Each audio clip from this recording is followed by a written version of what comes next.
वर्दी देखकर लोगों को डर लगता है, लेकिन जब वही वर्दी वाले बाराती बन जाएं, तो वो शादी यादगार बन जाती है। कुछ ऐसा ही किस्सा उत्तर प्रदेश के गोंडा में सामने आया। गोंडा से एक ऐसी कहानी सामने आई है जिसने साबित कर दिया है कि पुलिस सिर्फ कानून की रक्षक नहीं, बल्कि समाज की सच्ची संरक्षक भी है। गोंडा जिले के धनीपुरवा गांव में 5 मई को उदय कुमारी की शादी होनी थी, लेकिन 24 अप्रैल की रात डकैतों ने उसके घर में डकैती की और पीछा करने पर उसके भाई शिवदिन को गोली मार दी गई। भाई की मौत के बाद घर में मातम छा गया और तय शादी टूट गई। पर इस दुख में शामिल हुई गोंडा पुलिस और यूपी एसटीएफ। उन्होंने ठान लिया कि जिस बेटी के सिर से भाई का साया उठ गया, उसकी डोली जरूर उठेगी, और वो भी पूरे सम्मान और साज सज्जा के साथ। शादी के दिन जब बारात घर आई तो स्वागत करने पहुंचे खुद गोंडा के एसपी विनीत जायसवाल, एसटीएफ के सीओ धर्मेश कुमार शाही और पूरी टीम। पुलिस वालों ने सिर्फ अपनी ड्यूटी नहीं निभाई, बल्कि रिश्तेदारों की तरह हर रस्म निभाई। थाना प्रभारी ने जयमाल थामी, एसपी साहब ने पगड़ी बांधी और एसटीएफ के जवानों ने आरती की थाली लेकर बारात का स्वागत किया। ये देखिए, डिक्सिया ग्राम में जो घटना हुई थी उसमें एक बेटा, एक भाई कह लें, जो अपने घर का जिम्मेदार व्यक्ति था। जब मैं उसके घर मिलने आई परिजनों से, और मैं आई भी कब, जब पुलिस ने हत्यारे को पकड़ लिया। और उसके बाद जब वो पकड़ा गया और पीड़ित परिवार से मैं मिली और इनकी मैंने दशा देखी कि ये बिल्कुल सक्षम नहीं थे, शादी वगैरह मतलब नाक कट गई थी। उसके बावजूद भी फिर प्रयास से शादी भी हम लोगों ने, उसी वक्त हमने इनको बोला कि आप परेशान मत हो, हम लोग पूरी शादी की पूरी व्यवस्था करेंगे, कहीं कोई कमी नहीं आने देंगे विवाह में।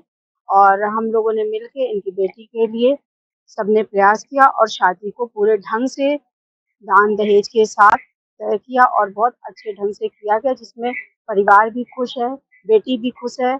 और जो नहीं रहा उसकी कमी तो पूरी नहीं कर सकते, लेकिन जितनी कोशिश है। गुजरात के वडोदरा के आजवा रोड पर चामुंडा नगर और बाबा सीताराम नगर में कॉरपोरेशन की कार्यवाही सवालों के घेरे में आई है। गुजरात के वडोदरा में कॉरपोरेशन की कार्यवाही पर अक्सर सवाल उठते ही रहते हैं। कुछ ऐसा ही फिर एक बार आजवा रोड पर चामुंडा नगर और बाबा सीताराम नगर में सामने आया है, जहां कॉरपोरेशन द्वारा सिर्फ आधी सड़क मंजूर कर आधी सड़क बनवा दी गई है, जबकि एक ही इलाके की आधी सड़क को कच्चा छोड़ दिया गया है। चामुंडा नगर और बाबा सीताराम नगर में सालों से सैकड़ों की संख्या में लोग रहते हैं, जिन्हें बुनियादी सुविधा नहीं मिल रही है। जैसे तैसे बार बार शिकायतों के बाद ये सड़क कॉरपोरेशन द्वारा मंजूर की गई, लेकिन आधी अधूरी सड़क बनाकर छोड़ दी गई है, जिस पर स्थानीय निवासी सवाल उठा रहे हैं।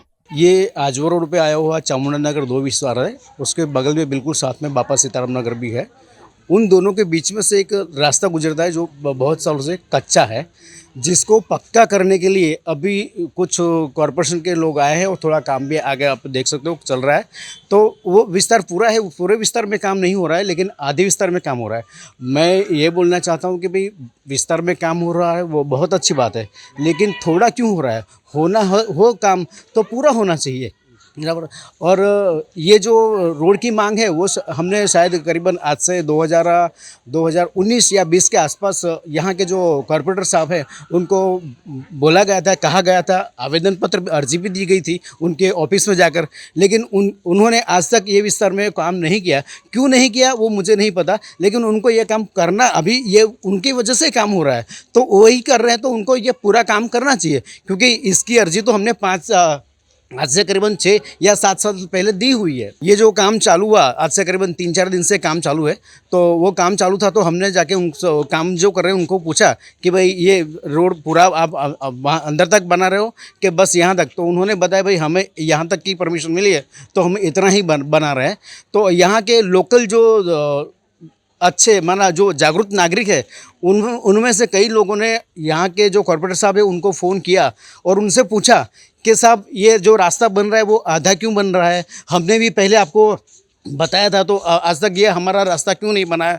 तो उन्होंने ऐसा ये उन लोगों को जवाब दिया है कि भाई अभी जो काम चल रहा है उसको इतना पूरा हो जाने दो, ये काम पूरा होते ही हम तुम्हारा काम आगे करवा लेंगे, कोई दिक्कत नहीं है, पीछे से भी काम हो सकता है, अभी जो हो रहा है उसको करने दो, वो काम को अभी आप बंद मत करो। तो हम ये भी चाहते हैं कि हम ये काम बंद नहीं कर रहा है और बंद करवाना भी नहीं है।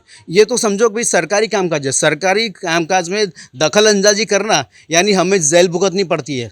हमें मालूम है, हमें जितने भी समझो कि भाई जो भी एक्ट है वो सब पता है, भाई क्या होने से, क्या बोलने से क्या होगा, क्या करने से क्या होगा, बराबर। तो इसी हिसाब से ये जो काम चलता है उसको चलने देते हैं, उसको आप लिपटा लो, कर लो। लेकिन इसके साथ में ये जो काम करते हो, काम करते करते यहाँ से जो बीच में करीबन 12 लाइन आती है, वो 12 लाइन के जो लोग रहते हैं, करीबन 500 से ज़्यादा लोग यहाँ पे रहते हैं, उनको भी रोड चाहिए। अभी तो समझो तकलीफ नहीं हो रही, लेकिन जब बारिश आती है ना, तो हमें पता है यहाँ पे कितनी मुश्किल आती है। हमें यहाँ से बारिश के अंदर घुटन के आसपास पानी में से हमें निकलना पड़ता है। जब बारिश रुक जाती है तो यहाँ पे कीचड़ जमा हो जाता है, वो कीचड़ में से भी हमें जाना पड़ता है। ऐसा ना हो इसीलिए हम लोग कॉर्पोरेशन से कहते हैं कि साहब आप हमारा ये काम कर दो, हमें रोड बना के दो। हमारे यहाँ के ही कॉर्पोरेटर साहब है जिनका नाम है अजीत भाई डरीच, उन्होंने मुझे बताया था और ये मैंने काम किया था। मैंने उनकी ऑफिस में जाके यहाँ से करीबन 20-25 लोगों को साथ में गया था और उनको सभी के जितने सारे लोगों का मुझे जाति का प्रमाण पत्र मिला है उन सब का लेके मैं गया था, उनको दिया गया। उन्होंने उनके बाद उन्होंने बताया कि गिरीश भाई आपके वहाँ का काम अभी हो जाएगा, शांति रखो, मैं करवा दूंगा। लेकिन उसके बाद 2021 में फिर से इलेक्शन आ गया और वो काम फिर मेरा रुक गया। 2021 के बाद तो फिर यहाँ पे काम ही नहीं हुआ। हाँ, दूसरी भी मैं एक बात ये अपने VNM TV न्यूज़ के माध्यम से बताना चाहूँगा कि ये विस्तार में समझो कि भाई जो बिल्कुल ख़राब एरिया है ना, जहाँ पे झुपड़पट्टी लगती है, पतरे वाला मकान होता है, पतरे वाला, वो विस्तार के अंदर गली छोटी होगी लेकिन वहाँ पे ब्लॉक लगाया गया है। लेकिन ये जो विस्तार है चामुंडानगर 2, इसमें आप देख सकते हो सभी मकान, कोई भी ऐसा नहीं है कि भाई यहाँ पे पतरे लगे हुए, सभी सोसाइटी के जैसे ये पूरा विस्तार बनाया गया है लोगों ने। वहाँ पे आप देख सकते हो इधर है ब्लॉक, लेकिन इसके बाद वाली बगल की लाइन में जाओगे तो आगे ब्लॉक नहीं है, बराबर। तो वो ब्लॉक का भी काम जो किया है वो भी आधा किया, उसके बाद उसको पूरा नहीं किया है। वडोदरा महानगर पालिका द्वारा विकास कार्यों के नाम पर होने वाली कार्यवाही हमेशा ही सवालों का कारण बनती है। चामुंडा नगर और बापा सीताराम नगर में पहले भी पेवर ब्लॉक की कार्यवाही में राजनीति की गई थी, ऐसा यहाँ के लोगों का कहना है। ऐसे में इस बार भी यहाँ के लोग उनके साथ किए गए अन्याय पर सवाल उठा रहे हैं। सोसायटी एक ज छे, रस्तो एक ज छे ने अर्धेथी चालू करવાનો मतलब શું? जो चालू थाय तो छेक જ્યાંથી ચાલુ થાય છે સોસાયટી ત્યાંથી ચાલુ થાય, તો વચ્ચેથી કયું એટલે કઈ ઓળખાણ કામ કરી ગઈ? અમે બધા જ એમને આવેદનપત્ર આપેલું છે, બરાબર? એવું લાગે છે, અમને તો એવું જ થાય ને, અમને તો એવું જ થાય, કેમ કે વચ્ચેથી ક્યાંથી થાય? વચ્ચેથી તો થવી જ ના જોઈએ ને સાહેબ, ગમે તે હોય। હજુ કરતાં કરતાં ખૂટી ગયું અને કહે કે ભાઈ આટલું કામ છે અને પછી જે બાકી રહે છે એ થતું જ નથી। વોટ તો અમે વોટ કોને આપવો એ કહેવાય નહીં સાહેબ, વોટ કોને આપવો એ તો આપણે એનું છે, એમાં ભાજપ કોંગ્રેસ આવતું જ નથી। એ જે કોર્પોરેટર છે એને કામ કરવું જ જોઈએ, બરાબર? નહીં અડધું કેમ થયું? અમારો તો મતલબ એ છે, અડધું કેમનું થાય? કોઈ સરસ એમની ઓળખાણ કામ કરી ગઈ હોય કે કોઈ અધિકારી હોય, એમના ખાસ મિત્ર હોય કે એમને કંઈક એપા મળવાનું હોય, અમારે તો અમે તો એવું જ વિચારીએ ને, કોર્પોરેટર તો હવે કામ કરે એને જ છૂટવાનું હોય ને સાહેબ સીધું, પણ આવું અડધું કરે તો પછી અમારે વિચારવાનું હોય, અમારે અડધું વિચારવું પડે। જાણ નથી કરી કે જાહેરાત નથી કરી તો અમારે ચામુંડા નગરના અને બાપા સીતારામના આગળની વ્યક્તિએ જાણ કરી એમને કે જે આવેદનપત્ર આપ્યું તો આખી સોસાયટીના વ્યક્તિ આવી જ ગયા ને, કંઈ એવું નથી કે જરૂરી કે બધા ઘરદીઠ એક વ્યક્તિ જોઈએ। इस मामले स्थानीय नगर सेवक अजीत दधीज से पूछे जाने पर उन्होंने कहा कि आधी ही ग्रांट मंजूर हुई है, ऐसे में हम क्या करें। लेकिन यहाँ सवाल ये उठता है कि एक ही इलाके की आधी सड़क आखिर मंजूर कौन करता है? अगर सड़क मंजूर हुई तो आधी ही ग्रांट क्यों दी गई है, उस पर भी सवाल उठ रहे हैं। यहाँ दबी जुबान में सड़क निर्माण में धांधली और भ्रष्टाचार की बात भी चर्चा में है। गुजरात के वडोदरा में सड़क पर पड़े गड्ढे हमेशा चिंता का विषय बनते हैं। ऐसे में अब कॉरपोरेशन इन गड्ढों का समाधान लाने जा रही है। वडोदरा शहर में हर साल बरसात के मौसम में होने वाले गड्ढों की समस्या अब प्रशासन के लिए चिंता का विषय बन गई है। पिछले एक साल में शहर में 130 गड्ढे हुए, जिनके मरम्मत कार्य पर करीब 50 करोड़ रुपए खर्च हो चुके हैं। अब कॉरपोरेशन ने इस समस्या से स्थायी समाधान की दिशा में कदम उठाया है।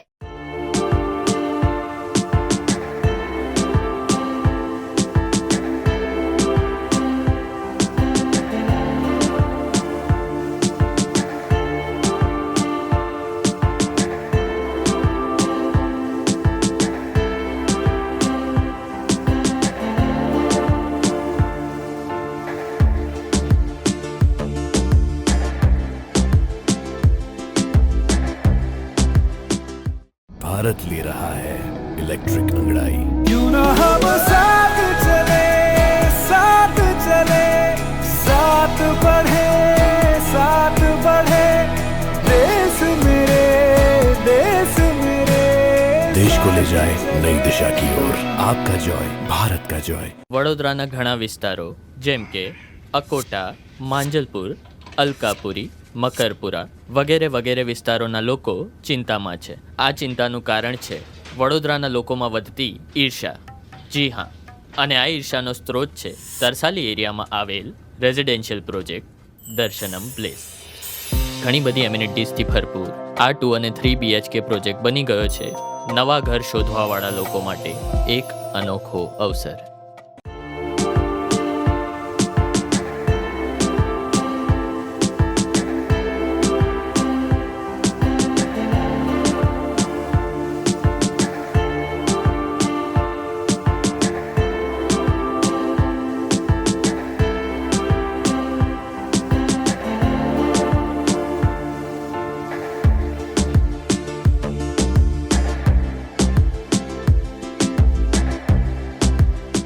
भारत ले रहा है इलेक्ट्रिक अंगड़ाई। क्यों ना हम साथ चले, साथ चले, साथ बढ़े, साथ बढ़े, देश मेरे, देश मेरे। देश को ले जाए नई दिशा की ओर। आपका जॉय, भारत का जॉय। गुजरात के वडोदरा में एक निजी अस्पताल पर गंभीर आरोप लगे हैं. वडोदरा के बाजवा गांव में एक महिला के बच्चे के जन्म के बाद अस्पताल में हंगामा हो गया. महिला ने 8 महीने तक एक प्राइवेट अस्पताल में इलाज और सोनोग्राफी करवाई थी, लेकिन जब बच्चा पैदा हुआ तो उसका एक हाथ नहीं था, जिसके चलते परिजनों ने डॉक्टर पर लापरवाही के आरोप लगाए हैं. મારી વાઈફની અહીંયા આગળ 8 મહિના સુધી દવા ચાલુ હતી. 8 મહિના સુધી ડોક્ટર વસંત શ્રોફે દવા ચાલુ રાખી. પછી મારી વાઈફની ડિલિવરી મેં આંકલાવ કરી. 8 મહિના દરમિયાન મારી અહીંયા આગળ જે દવાઓ ચાલી એમાં સોનોગ્રાફી કરેલી, મોટી સોનોગ્રાફી, ખોડકાપણની, જ્યારે જે બધું વસ્તુ તે ડોક્ટરે કરી. અત્યારે મારો બાળક જન્મ થયો ત્યારે મારા બાળકને હાથનું એક કાંડું નથી, ત્યારે ડોક્ટર સોનોગ્રાફીની અંદર એવું કશું કીધું નથી અને અમને કોઈ જાણ નથી કરી. અત્યારે પૂછવા આવ્યા છે કે એમનો છોકરો અમને મારવા માટે લાકડી લઈને આવ્યો અને ડોક્ટર કે આવી જાણકારી ના ખબર પડે. હાલમાં કોઈ પણ 10 ડોક્ટરને મેં પૂછીને આવ્યો કે ડોક્ટરે એવું કીધું કે સોનોગ્રાફીમાં છોકરાને કેવી મુવમેન્ટ છે, શું છે, એની આ બહાર વાળું હાથનું કાંડીની બધી જ જાણકારી ખબર. તો એ ડોક્ટરની ભૂલ છે અને મારી બધાને એક જ વિનંતી છે કે આ ડોક્ટર અહીંયા આગળ જનની હોસ્પિટલમાં કોઈ આવું નહીં, કારણ કે આ ફરજી ડોક્ટર છે, આ નકલી ડોક્ટર છે, કારણ કે કોઈ શું પણ ધ્યાન નથી આપતો. જ્યારે સોનોગ્રાફી કરતો ત્યારે મારી મમ્મીએ પૂછ્યું કે ડોક્ટર બધું ઓકે છે, તો મોબાઈલ લઈને ઈયો બેસી રહ્યો, ત્યારે ડોક્ટરને કશું પણ નથી કીધું. એ સોનોગ્રાફી વાળા ડોક્ટર અને આ બંનેની મિલીભગત લઈ અને મારા છોકરાનું ભવિષ્ય અત્યારે બરબાદ કરી નાખ્યું છે. અત્યારે મારી આગળની વાત જે આગળના કાનૂની પ્રમાણે એને જે હોય એ પ્રમાણે કાનૂની કાયદા પ્રમાણે એની કાર્યવાહી થાય અને ભવિષ્યમાં આવી કોઈ છોકરાઓની બરબાદ જિંદગી ના થાય એના માટે સરકારની કાયદેસરની કાર્યવાહી થાય. એની મારી એક રિક્વેસ્ટ સરકારને પણ એ છે કે એ ડોક્ટરની અંદર જે ડિગ્રી છે એ સાચા ડોક્ટરની ડિગ્રી છે, એના एक्सपीरियंस प्रमाणे છે, એ પણ ચેક કરવા विनंती. गुजरात के वडोदरा में सोशल मीडिया पर हुई दोस्ती ने विकराल रूप ले लिया. वडोदरा से एक गंभीर मामला सामने आया है, जहां सोशल मीडिया पर दोस्ती के बाद एक महिला के साथ दुष्कर्म की वारदात को अंजाम दिया गया. मामला हरनी थाना क्षेत्र का है, जहां पुलिस ने आरोपी को गिरफ्तार कर लिया है और आगे की जांच जारी है. वडोदरा के वाड़ी इलाके में रहने वाली एक विवाहित महिला की सोशल मीडिया पर सागर मकवाणा नामक युवक से पहचान हुई थी. धीरे धीरे बातचीत बढ़ती गई और दोनों के बीच संबंध गहरे हो गए. इसी दौरान सागर ने महिला को हरनी इलाके की एक होटल में मिलने बुलाया, जिसके बाद दुष्कर्म को अंजाम दिया. गत 4 जून एक बहन ने अपनी कंप्लेंट दर्ज करवाई है हरनी पुलिस स्टेशन में कि सागर मकवाणा जो आरोपी है उनके साथ इंस्टा के माध्यम के द्वारा परिचय में आई थी और वो हरनी तालाब वहाँ मिले थे. बाद उन लोगों ने डिसाइड किया कि गेस्ट हाउस जाना है. गेस्ट हाउस जाने के बाद जो आरोपी है उसने चाकू दिखाकर उनके साथ मतलब दुष्कृत्य किया है. उनकी कंप्लेन हमने दर्ज की है. तहकीकात के दौरान हमने कल आरोपियों को अरेस्ट किया है. अभी जो इंफॉर्मेशन दी गई है उसके बारे में तपास के लिए हम रिमांड के लिए आरोपी को नामदार कोर्ट में प्रोड्यूस करें। और फरियाद में उसने बताया है कि चप्पू बता के उसके साथ दोस्ती किया गया है। आरोपी का एमडी फिटनेस बापोद में उनका जिम है और ये भी जिम ट्रेनर का काम करता है। आरोपी को अरेस्ट किया है, उनका जो मेडिकल करना था उसको किया गया है और उनका जो कपड़े हैं मतलब जो एविडेंस उनके साइंटिफिक है उनको कलेक्ट कर दिया। अभी तो जो सारे उनके अगर होटल के सीसीटीवी है, उसका रजिस्ट्रेशन है, जो भी है उनके बारे में हम तहकीकात करेंगे। गुजरात के पवित्र तीर्थ स्थल सोमनाथ में गंगा दशहरा को श्रद्धा भाव से मनाया गया। गुजरात के पवित्र तीर्थ स्थल सोमनाथ में गंगा दशहरा के अवसर पर त्रिवेणी संगम घाट पर गंगा अवतरण पूजा और भव्य महाआरती का आयोजन किया गया। इस धार्मिक कार्यक्रम में जिलाधिकारी NV उपाध्याय सहित कई गणमान्य व्यक्तियों और श्रद्धालुओं ने भाग लिया। पूजन कार्यक्रम में कन्याओं ने गंगा जल से शिवजी की जटा पर अभिषेक किया और गंगा अष्टकम स्तोत्र का पाठ किया। गंगा जल से भरे कलश से जल शिवलिंग पर चढ़ाया गया, जिससे प्रतीकात्मक रूप से गंगा का पृथ्वी पर अवतरण दर्शाया गया। आज गंगा दशहरा होवाथी त्रिवेणी मातानी आरती करवामां आवेल हती અને અહીંયા આયોજન કરવામાં જેમાં સોમનાથ ટ્રસ્ટ દ્વારા આયોજન કરવામાં આવેલ હતું। સ્થાનિક તીર્થ પુરોહિત અને માનનીય કલેક્ટર સાહેબ પણ આરતીમાં જોડાયા હતા। તે સિવાય ગામના લોકો ભક્તજનો અને બહારથી આવેલ ભગવાન સોમનાથના દર્શને આવેલ યાત્રીઓ પણ જોડાયેલા હતા। દર વર્ષે જ્યેષ્ઠ મહિનામાં શુક્લ પક્ષમાં દસમના દિવસે માં ગંગાના અવતરણના દિવસે ગંગા આરતી જે અહીંયા ત્રિવેણી સંગમ છે ત્યાં ત્રિવેણી સંગમ ખાતે ગંગા આરતીની આયોજન કરવામાં આવે છે, જેમાંથી સ્થાનિક લોકો સોમનાથ મંદિર દર્શન આવેલ લોકો હજારો લોકો આ આરતીમાં અને પૂજા વિધિમાં ભાગ લેતા હોય। ગંગા દશેરા એટલે ગંગોત્સવ કહેવાય છે।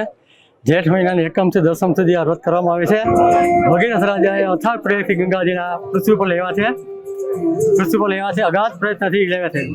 ગંગાજી પૃથ્વી પર પ્રશ્ન કર્યો કે લોકો મને અપવિત્ર કરશે, શું કરશો? ત્યારે ભાગીરથે કીધું કે સાધુ સંતોના સમાગમ નિર્મળ રહી અને વચન સાંભળી ગંગાજી વિષ્ણુ ભગવાનના ચરણમાં થઈ, શિવજીના માથા પર થઈ ગંગાનો પ્રવાહ વહેવા માંડ્યો। હરિદ્વાર ગંગાજી કાશી અલગ અલગ જગ્યાએ પ્રવાહ વહેંચાયો। ગંગા દશેરા તરીકે આ પૂજન થાય છે। આ જ્યેષ્ઠ માસની શુક્લ પક્ષની દસમી તિથિ એટલે ગંગા દશેરાનો પવિત્ર દિવસ છે। આજે આ પવિત્ર દિવસે પ્રભાસ ક્ષેત્રના ત્રિવેણી સંગમ પર જ્યાં હિરણ્ય, કપિલા અને સરસ્વતીનો સંગમ છે એવા પવિત્ર સંગમ ઉપર શ્રી સોમનાથ ટ્રસ્ટ દ્વારા ભગવાન મહાદેવ શંભુનું પૂજન અને માં ત્રિવેણીની પૂજા એટલે માં ગંગાની પૂજાનું આયોજન કરવામાં આવ્યું। આ પૂજાની અંદર ભગવાનની અલગ અલગ દ્રવ્યો દ્વારા પૂજા અને અભિષેક કરવામાં આવ્યો, જેમાં પવિત્ર બાળાઓને બોલાવી એમાં ગંગાજળ અને એ ગંગાજળથી માં ગંગાના આદિ શંકરાચાર્ય વિરચિત છે ગંગાષ્ટક છે, એ ગંગાષ્ટકના શ્લોકોથી એ કુમારિકાઓના હાથે ભગવાન ઉપર અભિષેક કરવામાં આવ્યો। ત્યારબાદ માં ત્રિવેણીનું પૂજન કરવામાં આવ્યું। પૂજન કર્યા બાદ માતાજીની મહાઆરતી કરવામાં આવી।